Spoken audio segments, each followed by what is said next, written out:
Sargeras' master plan finally makes sense. Oh, does it? New lore revealed. Let's see what Sargeras was really up to. Was he a good guy? Was he trying to save us? Was he trying to just put in the tip and he failed? Well, we're about to find out. Let's see what Bellular has to say about Sargeras' new plan. We were made a promise with this set of expansions that the World Soul Saga would bring resolution to the sword. If you're thinking what sword, obviously that sword, the big planet-sized blade that has been lodged in Silithus for 8 years. Just the one that Danuzer and everyone else seemed to ignore for like 3 expansions. That was the dumbest shit. Yeah, giant sword in the planet. We're not going to talk about it. About as a big finally because it didn't really get fully dealt with. Now, the War Within has obviously not dealt with the sword, but it did just give us one of the final pieces to the puzzle. The big question is, was that Sargeras' last desperate attempt to stab the world and end the planet, or was he aiming at something else? What's happened today is everything is clicked into place. It's been accelerated by Brinth and Dagran's research through the Titan archives. Viewing their recordings, of course, we learn about the World Core, a titanic construction built around the World Soul, and how... Which is, in actuality, it's a prison. Yeah, the world is a prison. There you go, Sylvanas. You were right. Yeah, these rings are basically a prison that's holding our World Soul captive. And how the workers that were actually created to build that world core ended up being influenced by Azeroth, becoming the Thragar. Rebelling. That's right. Now, with all of that going on to Azeroth, you might think, how does Sargeras fit into the picture? Well, the fun thing is, we know almost exactly, and it sets up this expansion's grandest arc. Blizzard, in fact, told us via secret dialogue added to the game one year ago. Some may say that Sargeras didn't do anything wrong, and I know that he certainly didn't go wrong when he chose today's sponsor. There is such a quality of life upgrade and let you go from idea to done fast. It's Squarespace. Whenever I needed a job site to expand my team, well, guess where I went to? Squarespace. It's time for an ad, boys. For our game, I went to Squarespace, and that's because they make getting the job done simple, fast, cross-device, all while looking fantastic. You, of course, have got their award-winning templates that get you started off with a real strong foundation, and then design intelligence with Blueprint.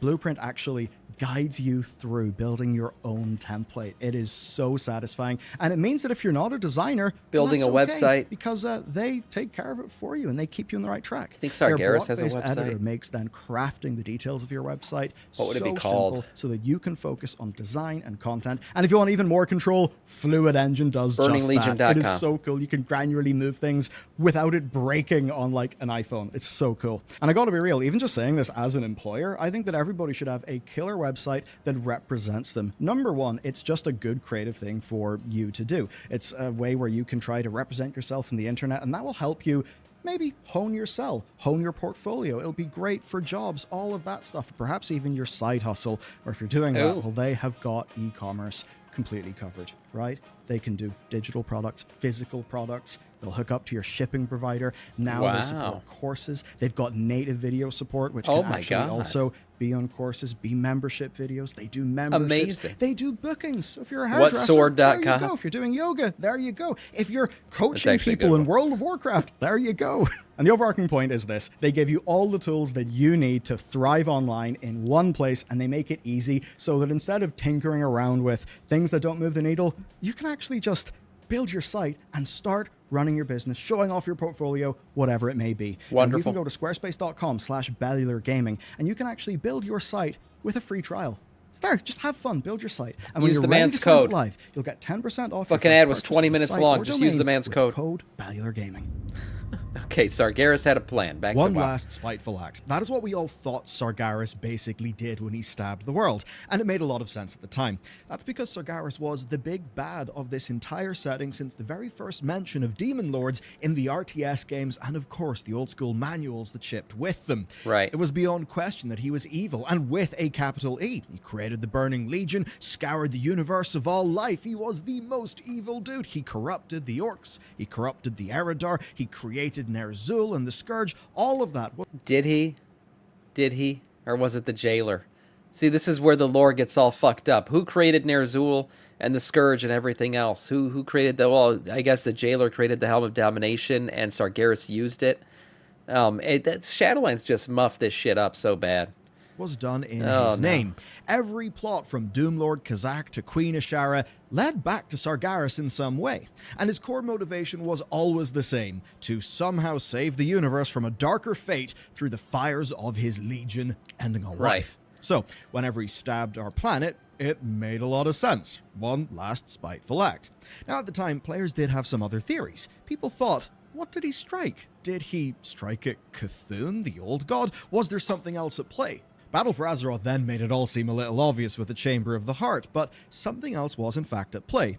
You see, in 2023, the entire plot thickened. That's when Blizzard took BlizzCon and announced the World Soul Saga. Chris Metzen got up on stage, he said that they would deal with the sword, and he also said they would deal with just what the hell all of that Titan machinery around the planet was even for in the first place. Right. I do hope that we find out that he was maybe not... I think it's almost certain that he was not trying to destroy the planet. I feel like a swipe would be a better shot at the planet than a little poke. So I think he was aiming at something. I don't think he's a good guy. I don't think that. I don't think he was trying to save Azeroth and free her or something. I think he was trying to either, one, mess up the Titans' plan, or two, he realized something from the void was lurking and he tried to hit it. Whether that's Belladar, whether that's something else. He just, his final act was either to screw over the void or to screw over the Titan Pantheon. One of those two. I don't think his motivation was to destroy the planet, personally. And right as Blizzard did that, they made a secret addition to World of Warcraft that gave us secret dialogue all through the trading post. A new set of weapons was added that was themed after Sargeras, after the Titans, and actually after Xal'atath. But these were not mere cosmetics. Number one, they had some pretty neat flavor text. But far more importantly, if you transmog these to your character, and then you visited the Twilight Hermit, an ex-cultist who camps out around Silithus, well, you could speak to him and you would receive some very interesting knowledge. Right. If you are wielding the shards of Sargeras' blade, whenever you talk to him, he will tell you this. Why did Sargeras strike this place? He was far too masterful a tactician to choose this target by chance. Yep, confirmed. His crusades sought to eradicate all life from existence. Do you think his final act before being captured by the Pantheon would not be in service of that goal? Now, of course, this is something that we could read in a few different ways. I mean, first, just killing Azeroth, could that somehow eradicate all life from existence? I suppose it's not a crazy theory. That was the goal, but it doesn't exactly seem like the move of a master tactician. That implies, well, he was smart and he was maybe planning on something. And if he was a master tactician and his plan was to destroy the world by stabbing it, well, he didn't really succeed because Azeroth didn't die and life went on. Now, you have to remember that Sargeras is not some sort of demon lord. He is, in fact, a titan. That means he knows how the other titans work, he knows what they want, and how they shape worlds to their end. And he loves to screw over their plans because he thinks they're wrong. At the end of the day, his whole disagreement with the Titan Pantheon and basically the people who are his siblings was he disagreed with their way of doing things. He thought they were wrong, they were going to fail, and he thought the only way to stop the void from spreading was to eliminate the thing that allows their spread, and that's life. So he wanted to go around killing them all, and he defeated all the Pantheon. He destroyed them all, beat them in a fight. They were sent back to their arcanist forms and had to reform again to come back and eventually reform themselves to chase down Sargeras in his burning crusade. So all of this was, all of this was part of his plan. And maybe his original plan was to destroy Azeroth, but I think when he came here, he realized there was something different about this world soul, just like his siblings did. Because it seems like this whole prison concept and everything is not something they typically do. We saw what they did to Argus, freaking just summoned him and had us kill him. So there's something else going on here, and I think Sargeras knew that. Maybe they can't re-originate it because his sword is in it. Maybe he destroyed the re-origination chamber. Could be. Sargeras aimed at something. That is what the NPC tells us. The NPC that had dialogue added to it the day that Blizzard announced this set of expansions. So we have this information from the Twilight Hermit, and we also have the information about the Manifold and the World Core that reframe how we see Azeroth and the Titans. This helps everything click into place, but there does need to be a bit more of a personal motive, and that is where I've got to go back to the Legion expansion. Sargeras' vision. This weapon is called the Jeweled Scepter of Sargeras. It was wielded by the Legion Warlock player. And as we progressed through the expansion, we unlocked more lore for our various artifact weapons, and this entry makes it all click. I'm going to read it verbatim. Soon after the War of the Ancients, Sargeras had a vision.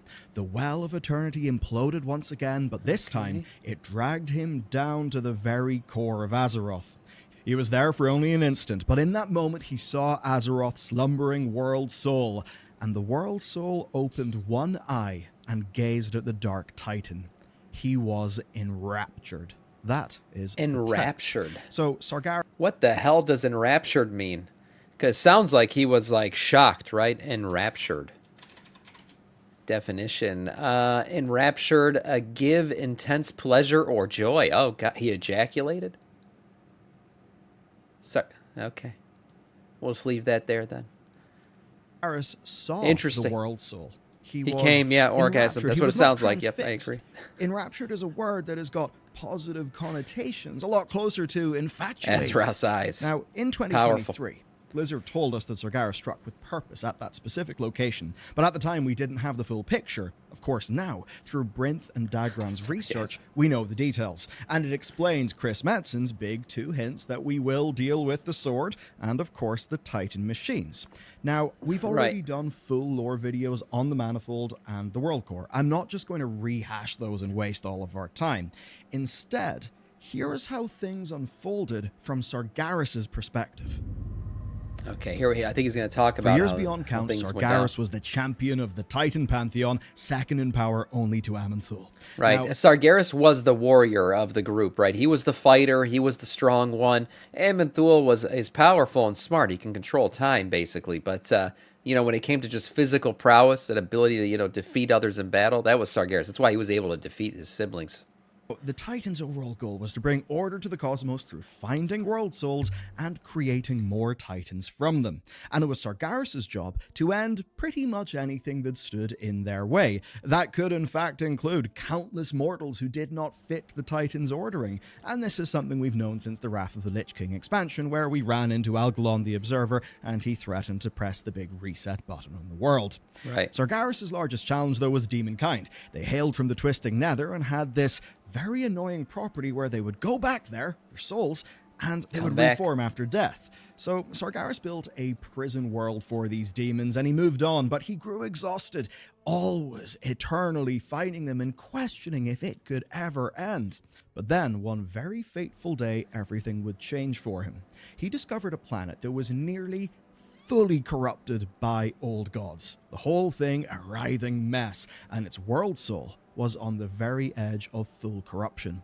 When there, he saw Nathrezim. But these Nathrezim posed as natives of the planet, and they told Sargeras a doctored version of the truth of the void, that essentially it would consume without end, that all would fall to it, and that if ever managed... The Dreadlords are going to become very relevant again. I think they could be the ultimate baddies. They've infiltrated every aspect of the game, every power, every race, every creed. There's Dreadlords everywhere. I still think Gallywix might be one, and we've talked about him many times in that theory about him. And the Dreadlords could show themselves again in the next patch. We'll see. But we know that they played a role in the Lich King, becoming the Lich King with Arthas and everything. To the ends of the earth, I'll chase you, all that shit.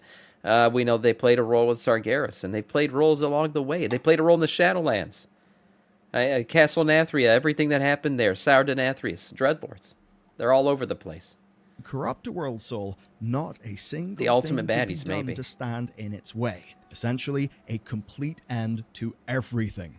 Now, Sargeras then believed that there was no way the Titans could indeed win this fight, and he decided that a new, far more extreme approach was needed. The Burning Crusade. In that instant, he destroyed the planet and its world soul. He just cleft it in two, on the spot. Meanwhile, though, the Titans had actually found Azeroth.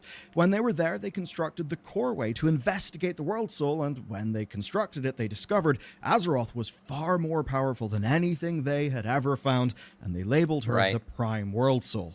The old gods, who of course were all over Azeroth, had damaged it, so to mend that damage and to eventually make her one of their own, a process that they call acclimation, they constructed the Manifold, a grand series of installations throughout the entire world, all designed to... And all that's going to become very important going forward. Chris Metzen hinted at it at BlizzCon. He said, we're going to find out why all these Titan facilities are slapped into the side of our planet.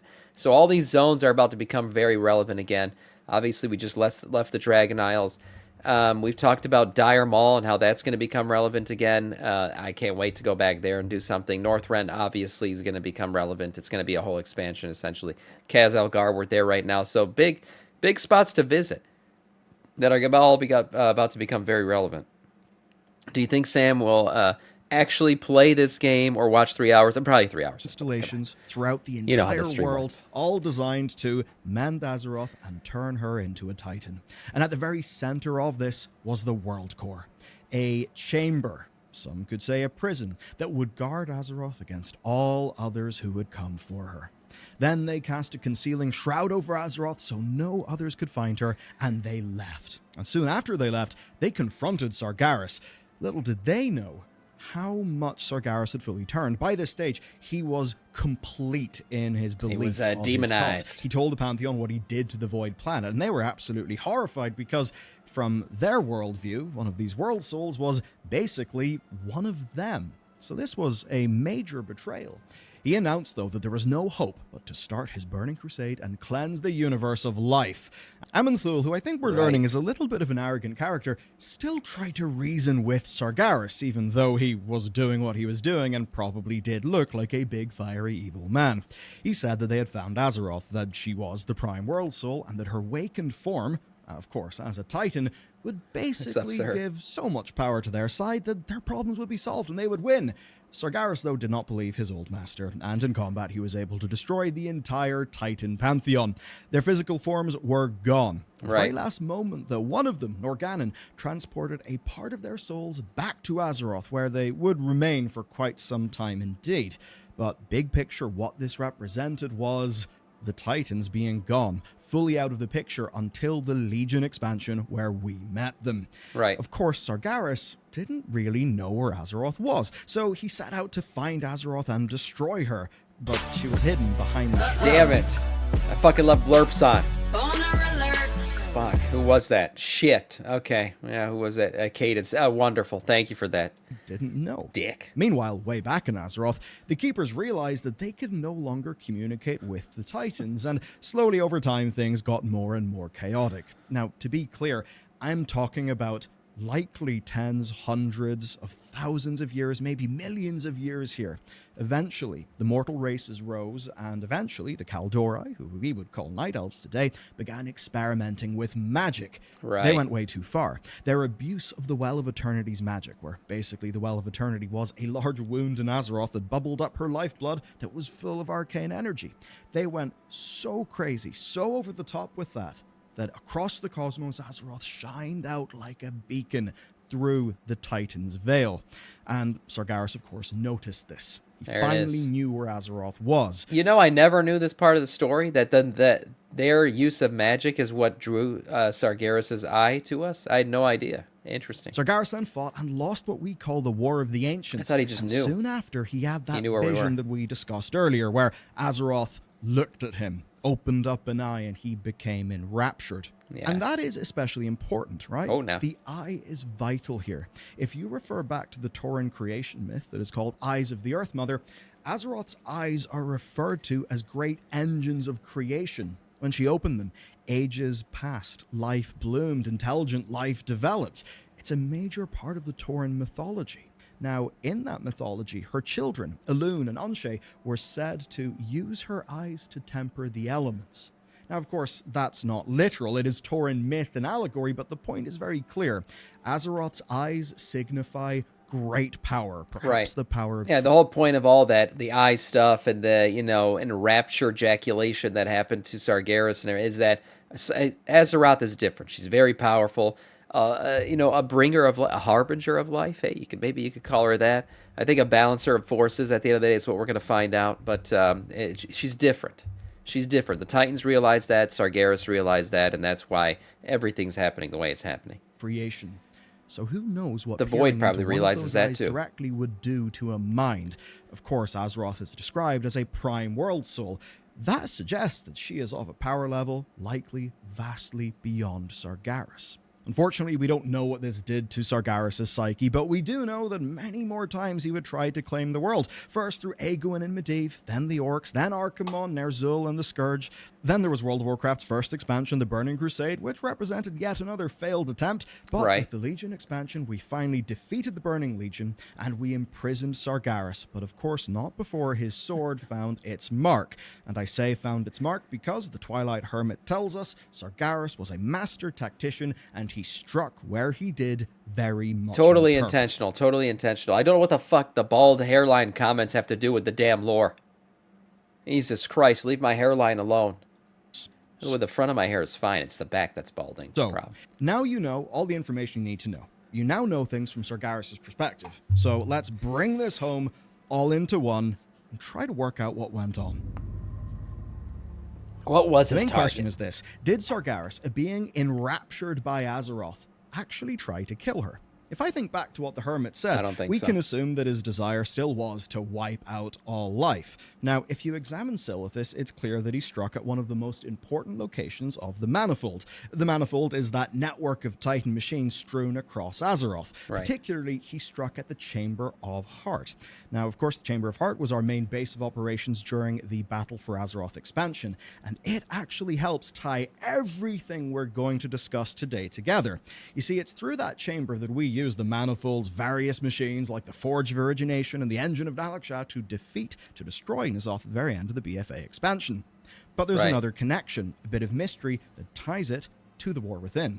And it's this. Whenever we recruited Keeper Ra to our cause, he went to the Chamber of Heart, but he was surprised. Ra had no idea that the chamber existed, but he immediately recognized that the chamber was made by Arcadis. To be clear, I was going to say, it's a Titan construct, and he didn't know that it existed. Interesting. What that means is pretty much like this. Arcadis is the guy who led the construction of just about all of the major Titan stuff that we saw, including the very top secret stuff, the sort of command and control stuff like the Chamber of Heart. He made Dornagal, he was involved in making the Coreway and the World Core, all of those things. We now know that Sargeras struck at one of the most secret installations that Arcadis built. Of course, Arcadis has got a hell of a backstory with Tyr. Tyr being one of the characters who we basically restored during the Dragonflight expansion. I think you can see then how these things are all tying together.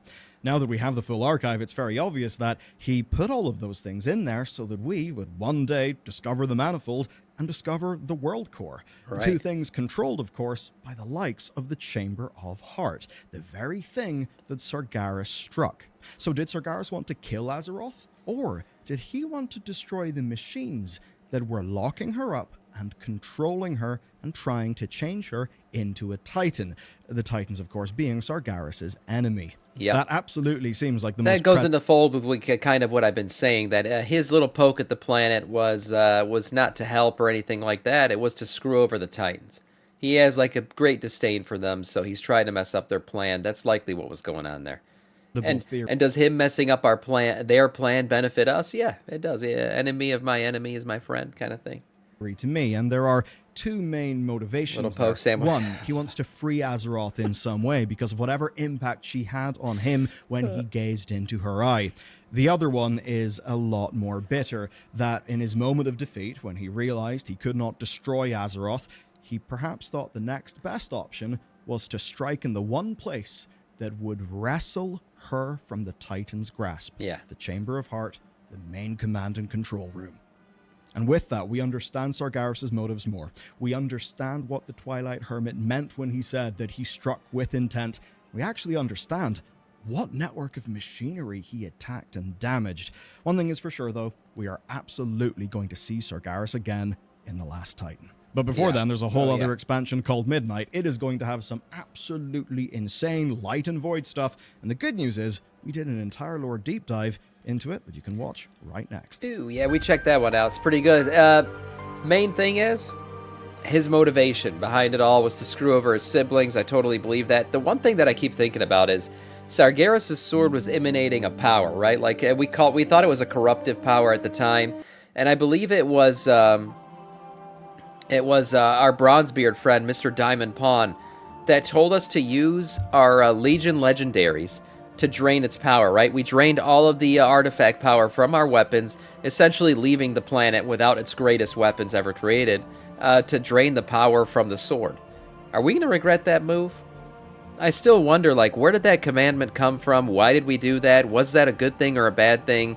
That was the most powerful I still think we ever were, was when we had our Legion Legendaries. Now, to fight the coming Void problems and everything else, we don't have those things anymore. And we use them to drain the power of Sargeras' sword? I don't know. I still think that could have been some kind of Void Whisper or something stupid that we did that we'll look back on and we'll regret it. Who knows? But in the end, Sargeras' plan will be revealed towards the end of the World Soul Saga. We'll have to see.